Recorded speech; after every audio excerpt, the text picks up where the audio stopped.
దేవుని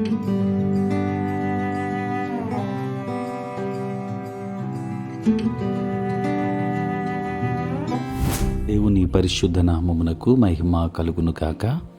క్రీస్తునందు ప్రియ దేవుని బిడ్డలారా, ప్రభువైన యేసు క్రీస్తు పరిశుద్ధ నామములో మీ అందరికీ ఈ ఉదయకాల శుభములు తెలియచేయచ్చు ఉన్నాను. ఈ దినమంతయు మీకు మీ కుటుంబానికి దీవెనకరముగాను ఆశీర్వాదకరముగాను దేవుడు అనుగ్రహించాలని మీ కొరకై ప్రార్థిస్తూ ఉన్నాను. నేటి దినము కొరకు ఏర్పాటు చేయబడిన దేవుని వాక్యం ఆదికాండం 39వ అధ్యాయం 2వ వచనం. యెహోవా యోసేపునకు తోడై ఉండెను గనుక అతడు వర్ధిల్లుచు తన యజమానుడకు ఆ ఐగుప్తీయుని ఇంట నుండెను. ప్రియులారా, నేటి దినము కొరకు ఏర్పాటు చేయబడిన ధ్యానాంశము తోడై ఉన్న దేవుడు. ప్రియులారా, చదువుబడిన వాక్య భాగం ద్వారా మనము అనేక సత్యాలు ఈ ఉదయకాలం ధ్యానం చేద్దాం. కలలు కన్నువాడు ఒకరోజు తమను ఆహారంతో పోషించేవాడుగా ఉంటాడు అని యోసేపు సహోదరులు ఎన్నడూ ఊహించలేదు. తన కుటుంబాన్ని విమోచించడానికి, ఆహారాన్ని పెట్టడానికి దేవుడు యోసేపును హెచ్చించాడు. ఐగుప్తులో యోసేపు 2వ అధికార స్థాన సింహాసనం అధిష్ఠించకముందు అతడు తృణీకారానికి, అవమానానికి, హింసకు గురయ్యాడు. ప్రియులారా, ఫరో రాజభవనములో గొప్ప బాధ్యత స్వీకరించకముందు అతడు నీళ్లు లేని గుంట మరియు చెరసాల పాఠశాలలో తర్బీదు పొందాడు. దేవుడు యోసేపుకు తోడుగా ఉన్నాడు కాబట్టి ఆయన అన్ని విషయాలలో అతనికి విజయాన్ని అనుగ్రహించాడు. పొతీఫరు భార్య అతన్ని పాపానికి ప్రేరేపించి లొంగదీయడానికి ప్రయత్నించినప్పుడు అతడు తన యోగ్యమైన ప్రవర్తన రుజువు చేసుకున్నాడు.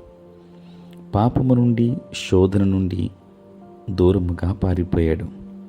ప్రియులారా, యోసేపు ఐగుప్తు చెరసాలలో లేకపోయినట్లయితే అతడు ఐగుప్తుకు అధికారి అయి ఉండేవాడు కాదు. అతని పాదాలకు వేసిన ఇనుప సంఖ్యలు అతని మెడకు బంగారు గొలుసు వేయుటకు కారణమయ్యాయి. యోసేపు జీవితము నుండి మనం ఏమి నేర్చుకోవాలి? మొట్టమొదటిగా, గుంట, చెరసాల అనుభవం లేకుండా రాజభవనం లేదని మనం తెలుసుకోవాలి. ప్రియులారా, రెండవది, యోసేపు వలె నీవు తప్పుగా నిందించబడినట్లయితే సత్యవంతుడైన దేవుడు సమస్తము గమనిస్తున్నాడని జ్ఞాపకం చేసుకోవాలి. నిశ్చయముగా దుష్టుడు ఎన్నడూ శిక్షింపబడకుండా ఉండడు. నిర్దోషి, నీతిమంతుడు విడిపించబడతాడు, గౌరవించబడతాడు. పగ తీర్చుట నా పని అని ప్రభు చెబుచున్నాడు. మూడవదిగా, మనలను శోధించుటకు శత్రువు వచ్చినప్పుడు మనం దేవుని సర్వాంగ కవచము ధరించి వాడితో యుద్ధం చేయాలి. వివాహం వెలుపల చేసే లైంగిక కార్యం దారుణమైన పాపం. అవివాహితులైన యువత వారి శరీరాలను పవిత్రముగా కాపాడుకోవాలి. నీ శరీరం పరిశుద్ధాత్మకు నిలయం అని జ్ఞాపకం చేసుకోవాలి. ప్రియులారా, అప్పుడు యేసేపు దేవుడు మనతో కూడా ఉంటాడు, నీకు తోడే ఉంటాడు. సమస్త విషయాల్లో జయాన్ని అనుగ్రహిస్తాడు. దేవుని కృప నీకు తోడే ఉండును గాక. ఆమేన్. ప్రార్థన. పరిశుద్ధుడైన తండ్రి, ప్రేమ కలిగిన ప్రభువా, మీ పరిశుద్ధ నామమునకే వందనాలు, స్తోత్రాలు చెల్లిస్తున్నాము నాయన. రాత్రంతయు కాపాడి సంరక్షించి సుఖనిద్రను దయచేసి మా జీవితంలో మరి ఒక నూతన దినాన్ని మీరు మాకు అనుగ్రహించినందుకే స్తోత్రాలు. ఈ దినమంతా కూడా మీ సన్నిధి మాతో ఉంచండి. మీ ప్రసన్నత మాకు దయచేయండి. ప్రతి బలహీనత నుండి విడుదలనివ్వండి నాయన. మీకే వందనాలు, స్తోత్రాలు చెల్లిస్తున్నాను. ఈ దిన దీవెనలతో నింపండి ప్రభువా. మీ పరలోకపు ఆశీర్వాదములు దయచేయండి. పనులలో, ప్రయాణములో, పరిచర్య అంతటిలో మీరు తోడుగా ఉండమని ప్రార్థిస్తూ ఉన్నాను. దేవా, మీకే వందనాలు, స్తోత్రాలు నాయన. సహాయం చేయండి, కృప చూపించండి తండ్రి. పుట్టినరోజు, పెళ్లి రోజు జరుపుకుంటున్న బిడ్డలను దీవించండి, నూతన ఆశీర్వాదాలు దయచేయండి నాయన. నీ సేవ పరిచర్య చేయుచున్న ప్రతి సేవకుని దీవించండి తండ్రి. సార్వత్రిక సంఘమంతటిని ఆశీర్వదించమని ప్రార్థిస్తున్నాను తండ్రి.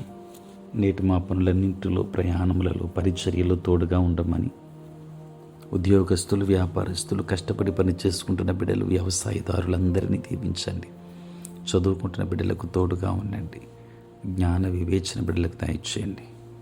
నీ కృపా దీవెనలు ప్రతి ఒక్కరి మీద కురుమరించి నడిపించమని యేసు నామములో ప్రార్థించి వేడుకొనుచున్నాము తండ్రి. ఆమేన్.